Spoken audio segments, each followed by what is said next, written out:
गरीब साध साध सब नेक हैं, आप अपनी ठोरे। जो सतलोक ले जावेंगे वो साधु कोई और।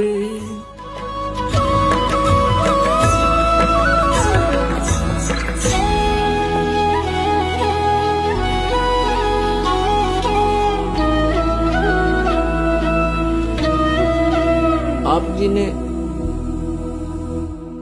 श्री शिव पुराण, संस्कृत से जो शिव पुराण है और वेंकटेश्वर प्रेस से जो प्रकाशित और छपी है, उसमें आपने देखा कि ये काल कह रहा है ब्रह्मा और विष्णु को, यू आर नॉट गॉड, तुम ईश नहीं हो, तुमने गलती से अपने आप को भगवान मान लिया। तो वो कहता मैं ही ईश्वर हूं, ये सब मेरा है।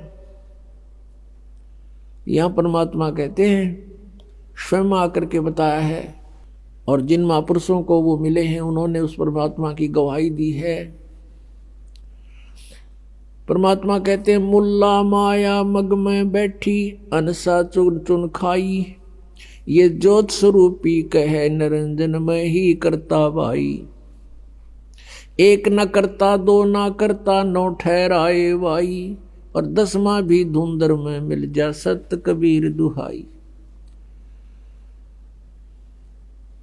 ये ज्योत स्वरूपी निरंजन कहता मैं हूं परमात्मा, ये सब कुछ मेरा है। तो गरीबदास साहब जी कहते हैं कि परमात्मा के बारे में तो हमें जानकारी भी नहीं।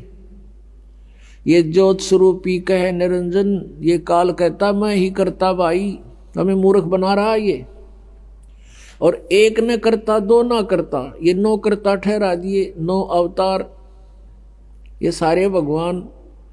और कहते 10वां भी धुंधर में मिलेगा, एक सत कबीर दुहाई।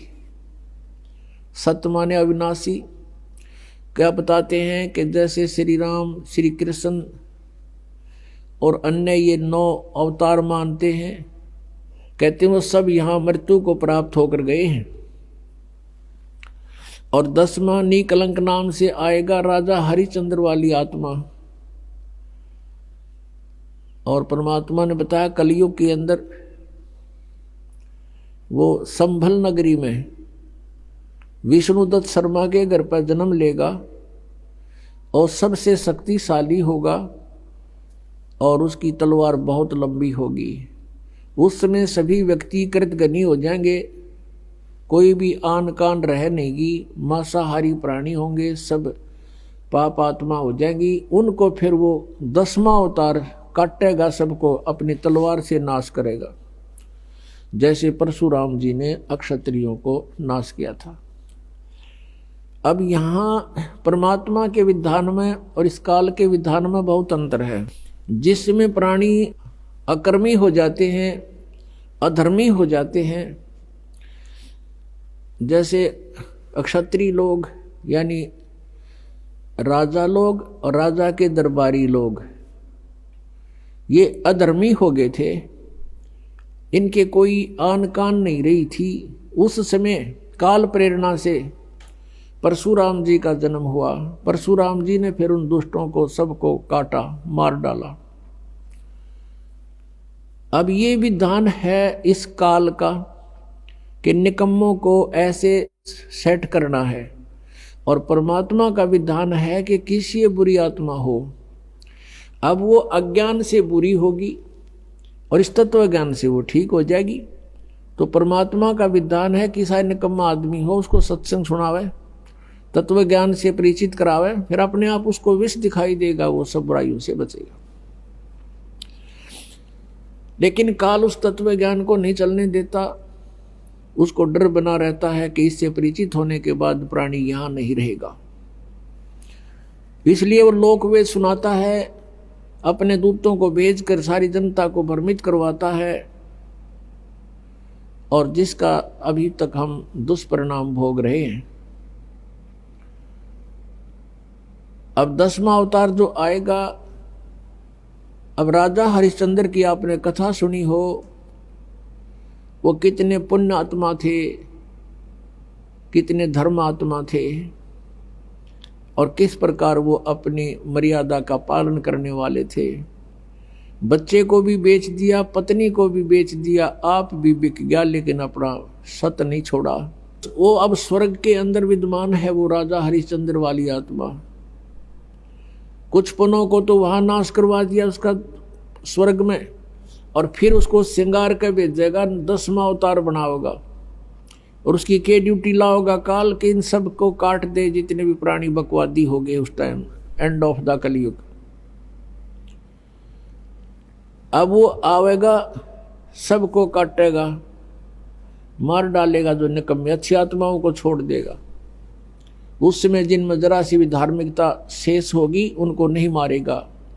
ये विधान रहा परमात्मा का, कितनी आपदाएं आवें लेकिन भक्तों का नाश होया नहीं करता। और फिर उसके वो बैड अकाउंट में लिख दिए जाएंगे, जितने जीवन सा वो करेगा। अब उसको फिर यहां से पापों से लाद के भेजेगा और यहां उसकी महिमा हो जाएगी जैसे रामकृष्ण की होगी। रामचंद्र जी ने बाली मारा था, सुग्रीव का भाई, और उसका भी बदला देना पड़ा श्री कृष्ण रूप में। उस बाली वाली आत्मा ने श्री कृष्ण जी के पैर में तीर मार कर वध किया। तो ये तो एक प्रत्यक्ष प्रमाण है कि किए का कर्म का दंड न भोगना पड़ेगा। तो बिना ज्ञान के ये सब ऐसी व्यवस्था है, जो परमात्मा से परिचित प्राणी हो जाते हैं वो इस काल के जाल में नहीं आते, अपना कल्याण करवा लेते हैं। तो क्या बताते हैं परमात्मा कि हम उनकी पूजा करते रहे जो भगवान नहीं थे, जो हमें कोई लाभ नहीं दे सकते थे, हमारे पापों का नाश नहीं कर सकते थे, हमें काल के जाल से नहीं छुड़वा सकते थे। तो वो ज्ञान उस परमेश्वर ने स्वयं आकर के देना पड़ा।